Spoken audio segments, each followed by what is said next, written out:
excited. It's the first time we've had this speaker here.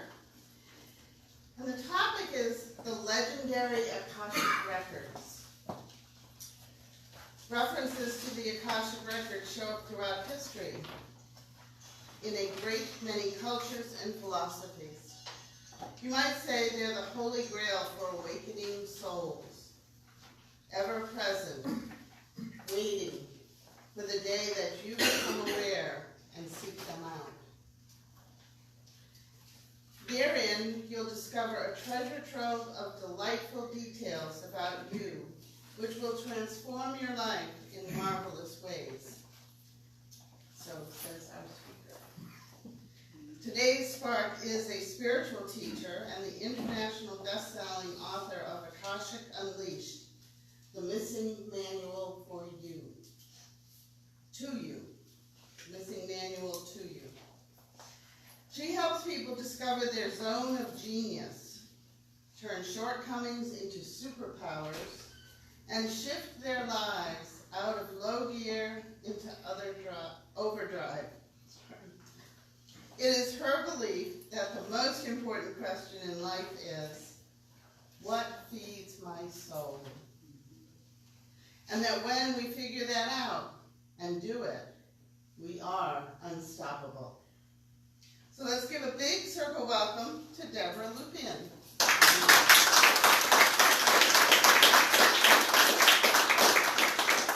Okay, I'm just discombobulated. I have to get my meditation. I thought I had it. Oh, that's for a little, after you talk. You know. Well, I just thought I'd bring it up with me and I'll be ready.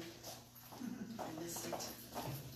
It's a very special meditation and I don't want to get a single word left out.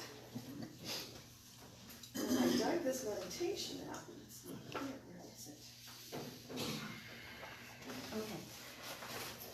Do I do the meditation immediately after I speak? No, we'll have a song and a prayer, and then you'll invite Perfect, because I think I left it in my car. That's my plans. No, I got here this morning. Okay, and you might be as long, right? Oh, no, it's not. Patience, everybody, we'll get there. You're worth waiting for. Thank you. It's stuck. Yeah. Okay. How's that? Can you hear me okay? Wonderful. So I came from the Poconos this morning to see you guys. Wow. You know, in the old days, I would have printed out the directions from MapQuest and read it, but instead I relied on Siri.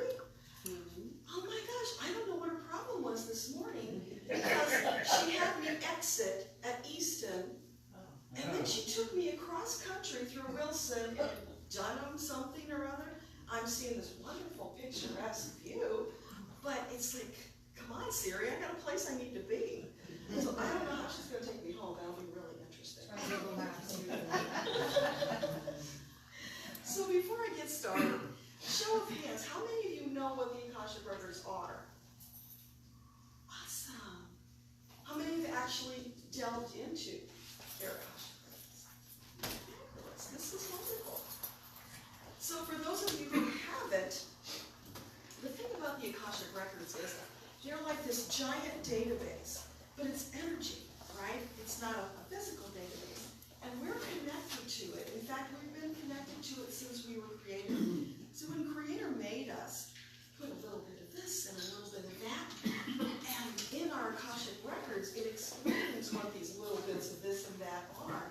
And they are like these precious artifacts that make up the aspects of yourself.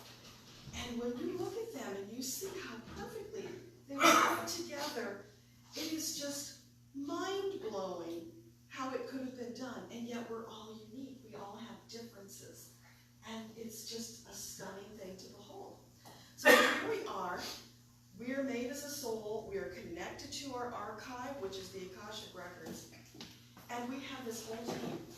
And it's legion. Because it takes that much to manage us, right? So here we are. We're going through all these lifetimes, and we may have had thousands of lifetimes by this point. And we have this team that's managing us, and they're keeping track of every single aspect in our Akashic Records. So birthright. It was given to us to use for our journey so that we can express ourselves in the most expansive way. But somewhere it got lost along the way. We weren't conscious of it.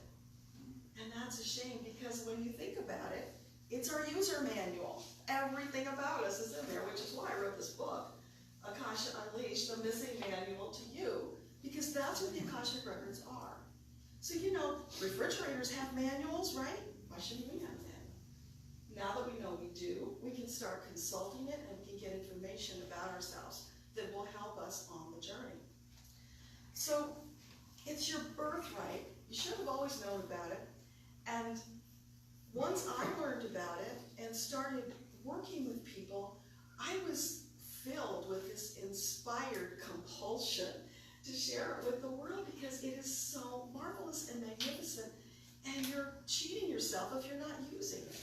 So that's what my mission is about, helping people to discover, first of all, that they do have a record, and then second of all, it's there, access it anytime you want, and the more you access it, the easier it gets.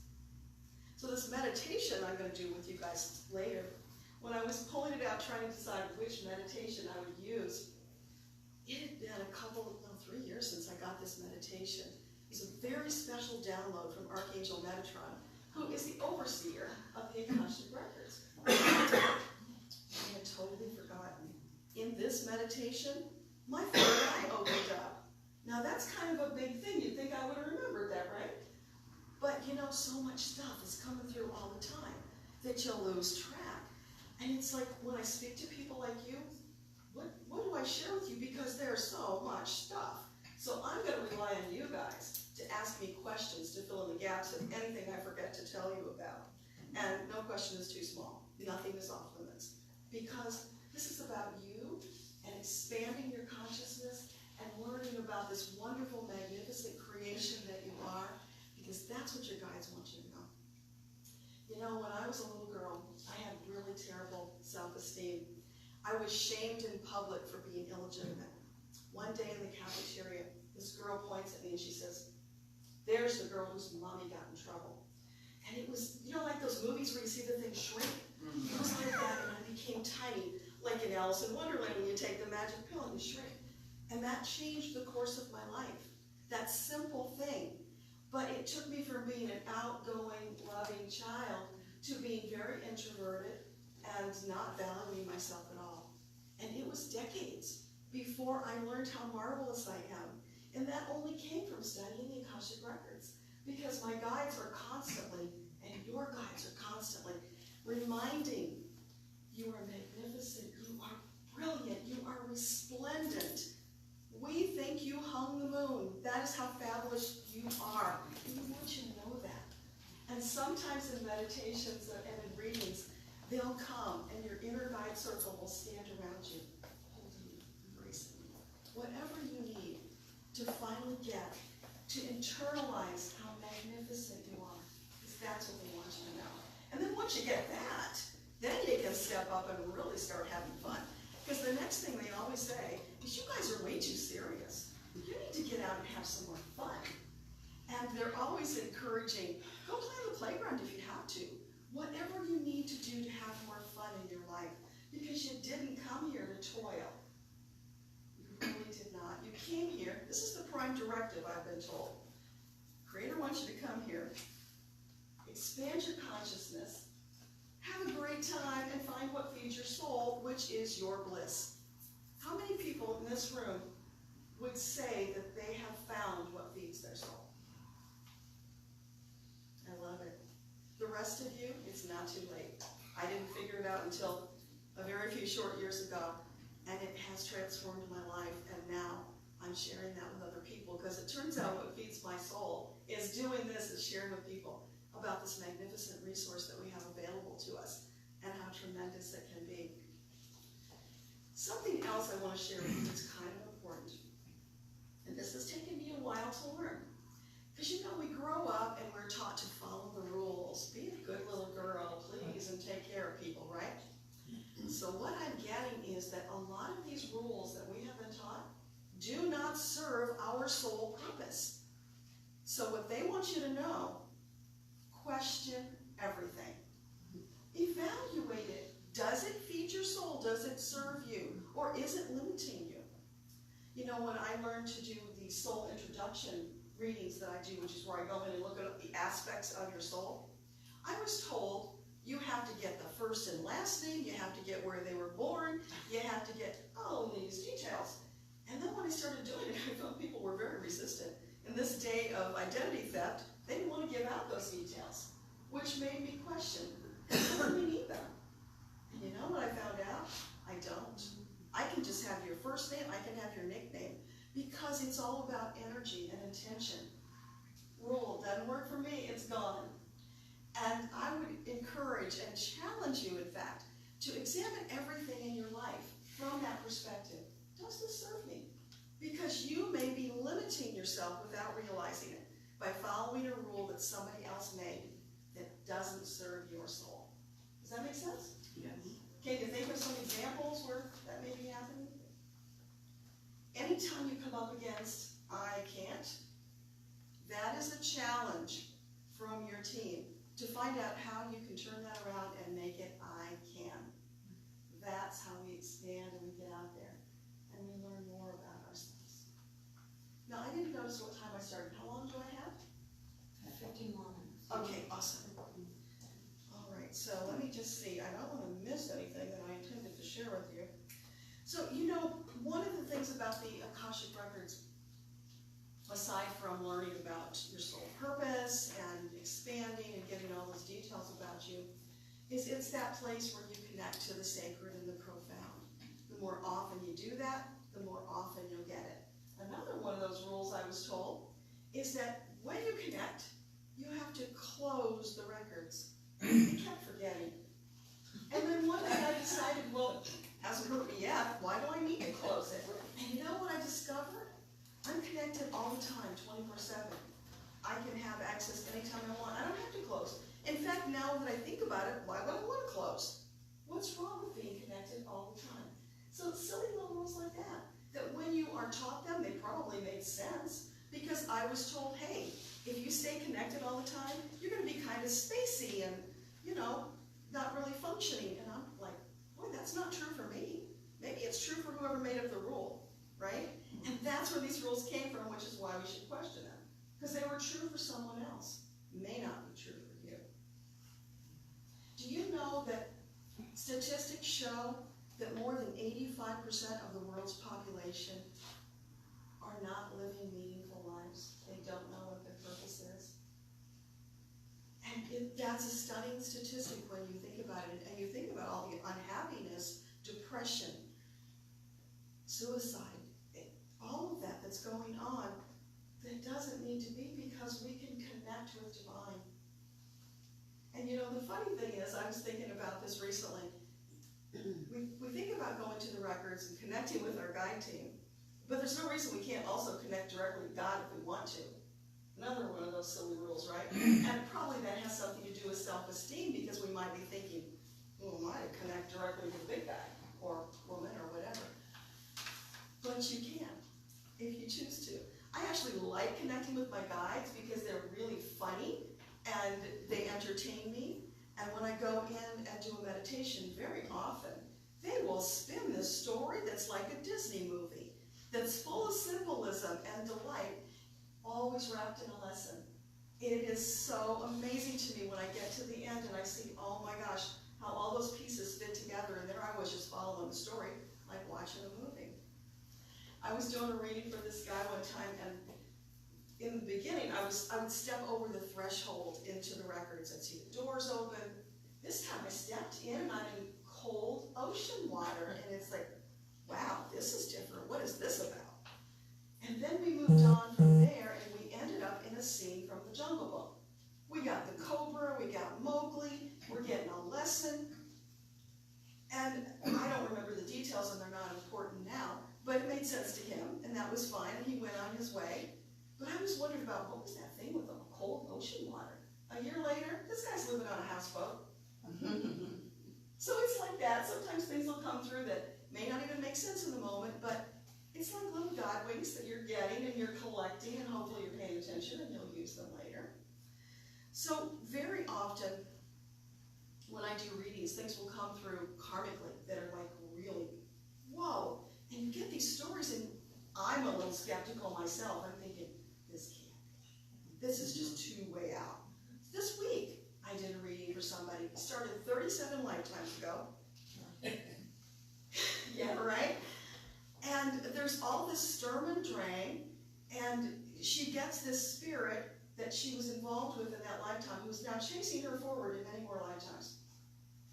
But it's not for a malicious reason this time, which sometimes it is. This is one where it's just a passionate love affair, and he can't be separated from her. So they had been together on their home planet, which was Mintaka for them, and at some point she had gotten kidnapped by this other race of beings, because they would go and kidnap people and bring them to populate their planet. So she had gotten kidnapped and had spent a number of incarnations on this new planet. It might have been Hadar where they were kidnapped, because that's one where that happened. But at this point, there had been enough of them kidnapped, and it kind of reminds me about these kids that are getting kidnapped in the sex trade, right? They're being taken away. So here, all of a sudden, their people decided, we've had enough. It's time to go get our family back. And so they raided the planet where she was at that point incarnated and captured and brought back to the home planet. Now, of course, the people they brought back were kind of in shock, because they were unconscious of all of this. They didn't know. So it took a little while. So she had lost consciousness. She's lying in bed. She wakes up, and there's just whiteness everywhere. And sitting beside her is this man. He's a humanoid, but he's got kind of a pointy head, and his eyes are a little larger than normal. And he's looking at her with such love that she just has to take it all in and wonder, what is this about? He reaches out and he picks up her hand, takes the hand, and he puts it to his cheek. And he says, my love. And then he breaks down in tears. He's just sobbing. He's overcome with emotion at finally being reunited with his lost love after many, many lifetimes. So to fast forward a little bit, there were more things that happened, but the important thing in this story is he is now an earthbound spirit in this lifetime with her, and he's attached to her, which is not a good thing, because if you have a spirit attached, they're draining your vital force energy. So I gave her a ritual so that she can clear all of that, cut all the cords, and they can both be free to move on their soul journey. A few days later, I spoke with her, and she was weeping, and she said, the love I felt, I don't know if I want to release it. And I understand. So I had to explain to her, it's okay. You guys can meet again in another lifetime if that's your intention. It'll be fine. But right now, this is not a positive situation, because it is a drain on your vital force energy, and you want to let it go. So I had to tell her while I was explaining all of these lifetimes and what happened. You know, this is a little fantastical even for me, and I'm wondering. But she's validating all these things. It's like, yeah, this makes sense, and all of these pieces make sense. So I tell you all this just to let you know that when you start going in, if you get stuff that is like way out there, it's like watching something that Gene Roddenberry wrote, go with it. Except that it just might be true. Because you know what? I'm convinced Gene Roddenberry was channeling that stuff.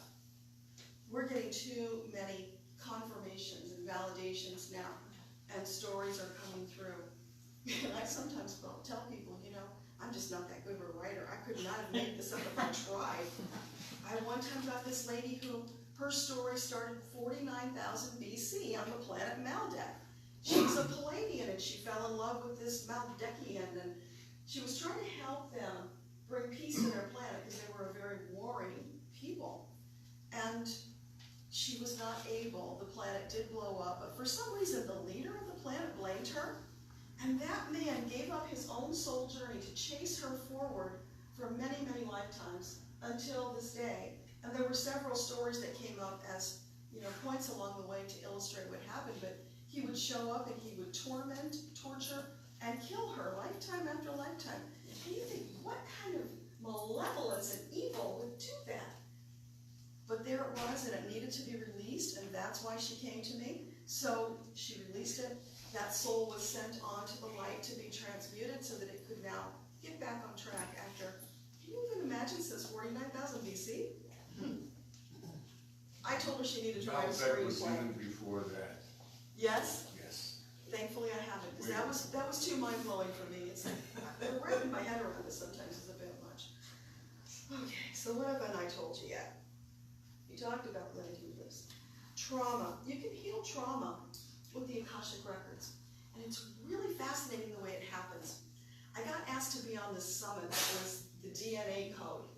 And when I was invited, I said yes, but then I had to go to my team and say, okay, what do you have to tell me about DNA and the Akashic records? Because that's not something I've done before. And I got this amazing download where they explained to me that our records are actually similar to a hard drive. There's all these sectors that are written down where it's stored. And so when we have trauma, and we go in and we clear the trauma in the records, it's like you edit just that teeny tiny section, that sector, on that hard drive, and it gets healed. But you don't lose the story, you don't lose the lesson, you just lose the trauma. There was a young woman who came to me a while back and she said, I was raped, can you help me? Hadn't gotten that one before, but I felt compelled to say, we'll try. So we went to her records and we discovered that the exact same age she was at that time, in a past life, she had been raped. She was walking along a darkened street one night and she was grabbed and pulled into an alley, viciously assaulted. When she went home, bruised and bedraggled and clothing ripped and bleeding, she was blamed. It was a different time, there was no support. So she spent about 2 weeks locked in her room, and then she killed herself because her life was over. There was nothing left for her in that lifetime. And so that karma needed to be resolved, and in her present lifetime, she had gotten to a place where she was stronger, and she was able to better withstand it. But that karma was still there that needed to be worked out. And so this happened. She had a little bit of that victim energy that brought it to her. Thankfully, this was not a violent rape, but she was able to release that, and I brought her into the records with me, and her guides gave her a special healing ritual, and she left, and it was so remarkable to watch her because it's like, never happened. It happened, the healing was so fast. And what I understood from that is when we heal it in our Akashic records, it is that fast. Because we're going to the root of the matter. We're getting the source and dealing with it. And then we can move forward knowing that karma is clear. And now we get to work on other things. Because gosh, if you've done thousands of lifetimes, imagine how much stuff you got to clear, right? Sometimes you'll clear something that's so deep and it's like a string, it's connected to many other things. So like a dominoes, it'll just clear that all at once. And that's marvelous. I had another lady wrote to me and she said, I just tried to kill myself. Can you help me? Imagine getting that kind of a message. So it took us about 3 sessions, and we went in and we looked at her records and we looked at her current life. And here's the important thing that I want you to get from this story. She felt she had no choice. She was in a place where she just felt hopeless. There was no other choice for her. But when we examined it, really there were a lot of choices. She just wasn't either willing to do them or didn't consider them a choice. So as we worked through that, at that point she realized, yeah, I could go back home. It meant moving her children and herself to another country. But she did it. And now I see pictures of her all happy and smiling with her kids on the beach. And so that's done. I was shown one time in my most recent past life, I was married to this man, I think I was in my 30s, big brute of a guy, abusive. I was pregnant, he beat me, I lost the baby. But I thought I had no choice, nowhere to go, no resources, nowhere to go, right? So I had to stay. But after I lost the baby, that kind of started things turning, and over time I decided, yeah, I don't care what happens, I'm getting out of here, I've had enough. So one night it was dark and I snuck out of the house and went running down this dark road. And then I hear this vroom vroom behind me, and he came up in his jalopy, he ran me down and killed me. So the lesson from that was that I did have a choice. I could have left sooner. I could have made a better choice than men. That would have been a good thing. But the reason they showed me this story was because lifetime, I married the same soul, and he was abusive, and he cheated on me. So that karma was repeating, and I had to go through that to learn to come out of that victim energy. Right? And so many of us have been through that victim energy and come out the other side. And that's something that is so powerful that comes from the Akasha, because when you truly internalize how amazing you are from God, I mean, God is talking to your guides and they're talking to you, so it's right from the top, right? When you get that, how amazing you are, it changes you. You don't have to be a victim anymore. God didn't make any junk. You are perfect just the way you are. Tomorrow you'll be more perfect. It's a journey, because the destination is death, right? Okay, I could go on forever, but how about some questions? You have some more minutes if you want. I do? Okay, awesome. I want to tell you the story about meeting Einstein. Remember I told you sometimes you go in and you get these amazing stories? I go in, I'm out hiking one day, and the seagull comes along. And the seagull starts talking to me. He's kind of a wisecracker. And I don't really know what this is about yet, but okay, I'm playing along. The seagull leads me to this little seacoast town. And there's a little cafe, and I'm thirsty, so I go in to have a drink. And as I'm sitting there, I'm kind of getting the heebie-jeebies, like there's just something off here, but I don't know what it is. And then I'm feeling, wow, this is like a Stephen King novel. That's what it feels like. But that's weird, because I'm always safe in the Akasha. So how can that be, right? I look out the window, and coming down the street, I see this giant translucent snake. Nobody else can see it. People are not aware of it. And it's going up behind people, and it's looking up. Very peculiar. Not everybody, though, just some people. And so the snake is gone. I decide to leave the cafe, and I walk down towards the marina, and waiting for me is a little boat. So I get in the little boat, and it takes me to this little island that's a ways out. Get to the island, and beautiful sandy beach, lots of trees. So I get out and explore, and I walk into the trees, and ahead of me I see this big building. And there's kind of these weird mechanical sounds going on. I don't know what it is, but I'm going to find out. So I creep up quietly, because I don't want to disturb anybody. And I look in the window, and inside is this man who, from the back, looks an awful lot like Einstein, and I'm wondering, boy, is that Einstein? And he's turning these dials, and there's this big tank, and I don't know what's going on. But then he comes to the door, so I run and hide. He knew I was there. He comes out, and he looks around, and he says, "You in the bushes, come on out." Okay, I was found out.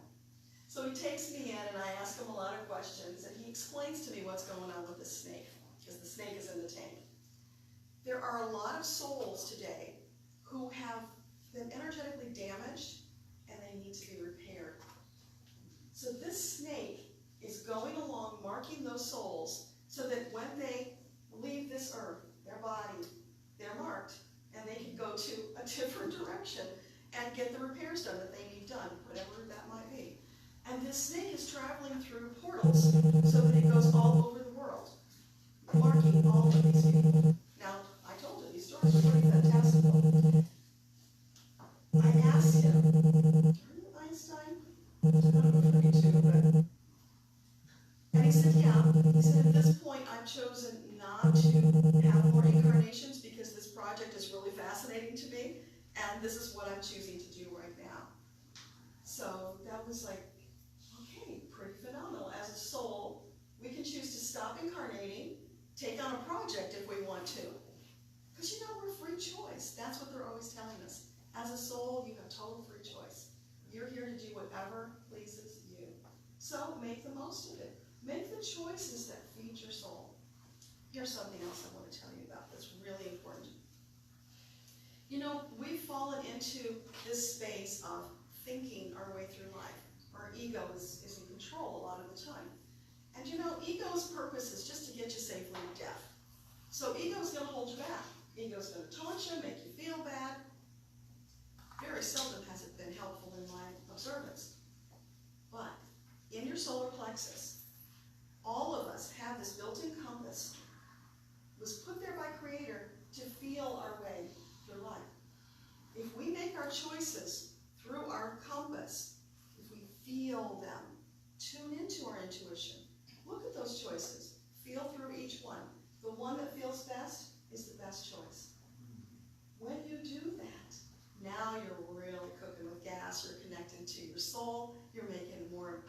choices, life gets sweeter and easier.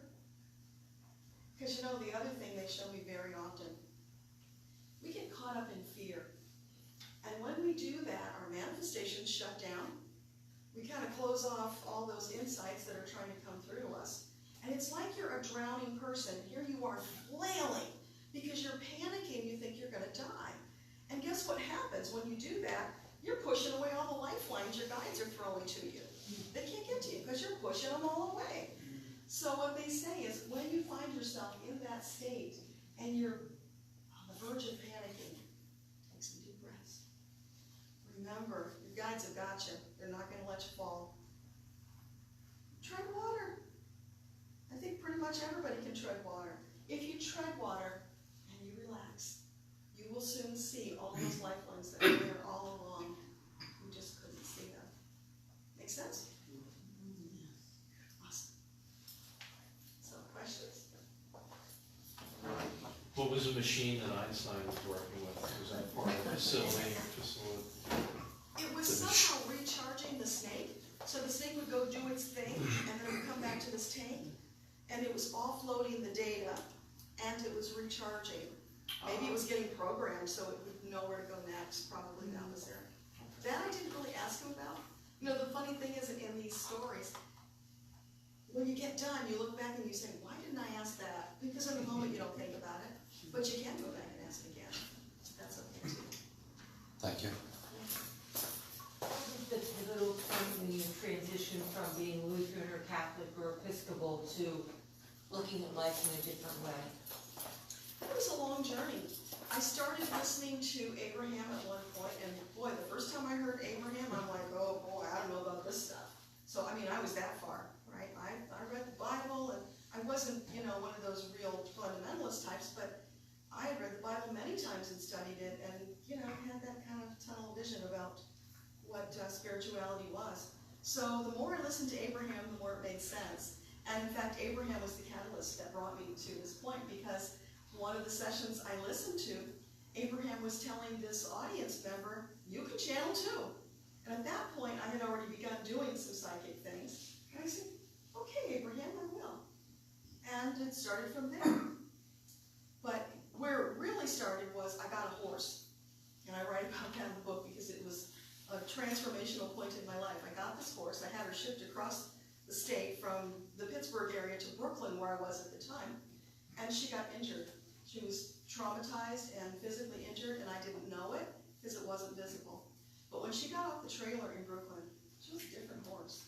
She was shaky and just frightened to death, which, okay, I can understand that. She just traveled overnight a lot of miles, but it didn't get better.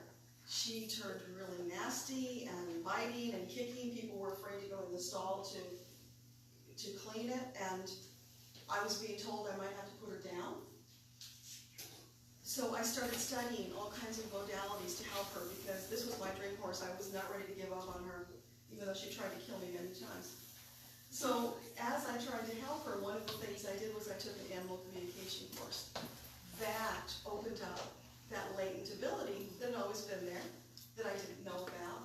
And once I started doing animal communication, then I thought, well gosh, if I'm talking to dead animals, I can talk to dead people too, right? So I did that for a while. Neither one of those were soul-satisfying things.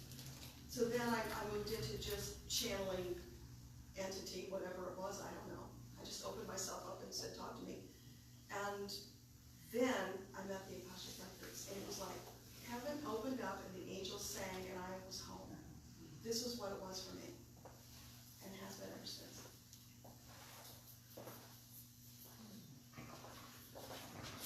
So how's your horse? She's great. I had to look recently to find out how old she is, because I got her when she was 3, and I think she's like 21 now.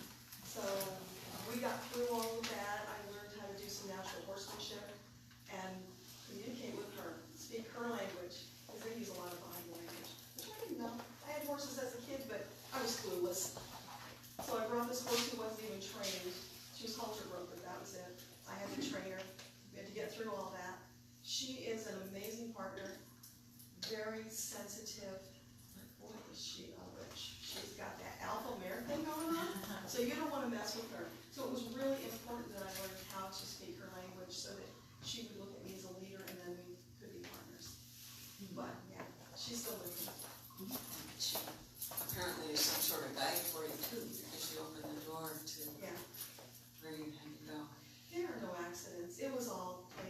you know, years ago, I used to build databases. And I look at this trail of breadcrumbs, it's like, okay, I was mining data for people back then, I'm mining data for people now. It all works. I have an experience that lines up with your talk about not flailing when you're in serious, deep issues. I was driving gasoline tankers at night in Los Angeles, and I was in a particular situation where nobody could see where I was. I was sort of cornered by the truck here and two walls, and the gas was flowing into the ground, and a truck of big guys that were clearly up to no good. It was like 2 in the morning, 3 in the morning, came and, some went in the cab and some came around and started saying nasty stuff to me and things like that. And I had this thought that I was not going to get raped. It wasn't going to happen. So they could kill me and then they could rape what was left of me, but I wasn't going to have that experience. And all I knew was that was true. And I had the thought I could pour this gasoline, which was coming out at 200 gallons a minute out of a hose. I could in a second bring it up and just spray all of us, and then we would all go together. That'd be the end of that, because I was a smoker and I had a lighter. So that was my plan if it came down to it, we were going to do that. But I never panicked, and I brought up Quaker, so when it got really going, I went in. And I don't know what his question was, I don't remember what he said, I remember what came out of this mouth. And what I said to him was, what I have, no gun will touch. And I don't know to this day if I was talking of God, if I was talking about the gasoline and the lighter, if it was maybe peace. It was just knowledge, it was wisdom that we weren't going to do whatever he had in mind. And I was just letting him know it wasn't going to happen. And he was the leader. And he just sort of looked at me and his face got all funny and he said, come on dude, she ain't got nothing we want. And, cool. And they got in the truck and they just went. It was amazing. And I still don't know exactly what those words meant, but they were exactly what he needed. In that moment, you were just channeling. It was perfect. It was a Jedi mind trick. Yep. Successful. Yeah. A lot of people do that. They'll be speaking and words will come out of their mouth and they're like, where did that come from? That's channeling, people. Almost everybody has that ability. They just don't know what it is. I have a question. You talked about going into the records and working with people. My question is, how do you access the record in the beginning? What's your technique for going into the record? In the beginning, when I started, I used an access prayer from Linda Howe because I read her book first. So she has the pathway prayer. So I did that for a while, and that worked. But somehow it didn't satisfy me. I was looking for more. And so I went searching, and I found the Mayan prayer that the people at the Casey Society use. It's really hard to find. I had to do a lot of digging, but I found it. I really liked that one, so I would use that one.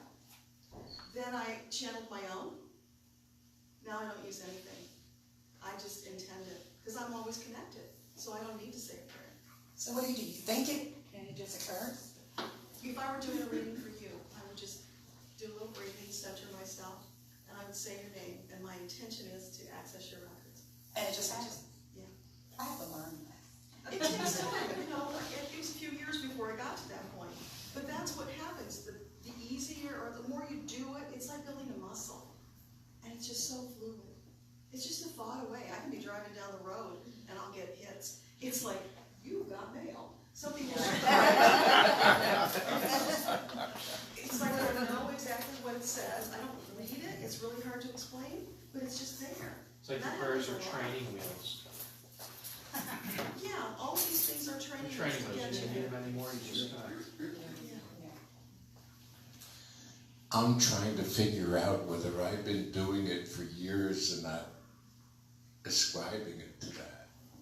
I think you have. I think I have. Because it's your Yeah, that's intention what to get pure truth and love, right? Yeah, no, it was to get that knowledge and it just came to me directly, and I eventually started to think of it as just, okay, now you've got far memory, like Joan Grant. A lot of people are accessing the Akashic records and they don't know it. I had a friend take me on a shamanic journey, and when we got to the end, we're in, it's kind of like the below world, I don't remember all the details, but we get there and we're accessing a book, and I'm like, that's the Akashic records, and he didn't know that, but it's part of his process. So it's just one of those universal truths that's there, and then suddenly we become aware of it, and we can't unsee what we've seen, and then it just expands. So if you went to somebody's record and you find that the root of an issue that they have in this lifetime, you just like hit Control Alt Delete and then just go on, or do you have to do something else? Oh, it's all right from here. I just go in and I'm open to whatever the guys want to share. I don't put any restrictions on that, because that's not a wise thing to do, right? You just go and it's like, they know what you need, and so they'll share it to me and I'll translate it for you. And yeah, once I explain everything I see, hear, feel, touch, taste, whatever, because sometimes there's all of that, knowing the root of the problem, just getting that story, that starts the healing.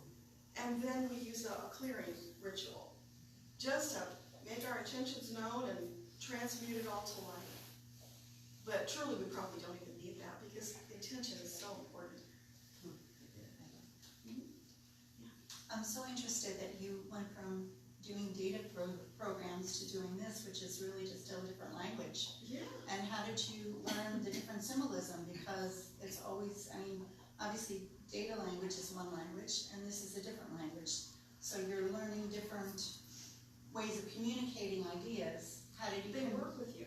Okay. They will show you things that mean something to you. Like, I get songs a lot. Yeah. And then I can help that person understand what that song is about. Sometimes the song means something to them. Sometimes it's what it means to me, and I explain it to them. Right. One time I'm doing a reading, and I'm hearing that, dum, dum, dum, dum, come to the church in the wildwood. She doesn't know that song. But a week or so later, she's out walking in the woods, and she finds this little church that is very much like the church in the wildwood. Yeah. And in that church, she found something she had been looking for. So it's like that, or, you know, the symbolism I told you, like with Jungle Book, Disney stuff comes, Wizard of Oz comes. It's symbolism that we recognize, and we can either look it up on Google if we don't know what it means, or it means something to that person. Sometimes it takes a little sleuthing to figure it all out, and sometimes like a day later I'll get this hit. Oh, you missed that, and then I'll have to call that person up and say, one more little piece, and it's like, bam, put that last piece in, puzzle complete. Yeah, I did a session with someone, and when I was done with the energy work, she was telling me what impression she had, and she had this little impression of a panda. She described the scene and everything like that. I'm like, okay, that's interesting. And then the next day I was at the library, and the thing that she described was in a book that I picked up, and I got it, and we were both in tears, because it was like, wow, you know, like, again, it's your guides, but it's, Yeah, they are sometimes so, learning to understand what they're trying to tell you is hard. well, sometimes being patient and waiting for it all to come together, Right. right? Because sometimes it's just so vast, it takes a little while for us to process and then put it together neatly. But they'll always give you something that's meaningful to you. Maybe not in that moment, but it will come. So you just watch for the signs. Thank you. Well, I want to thank you for your presentation. Mediums do that too. So they have their many mediums have their own language of images that come to them. Each medium is different.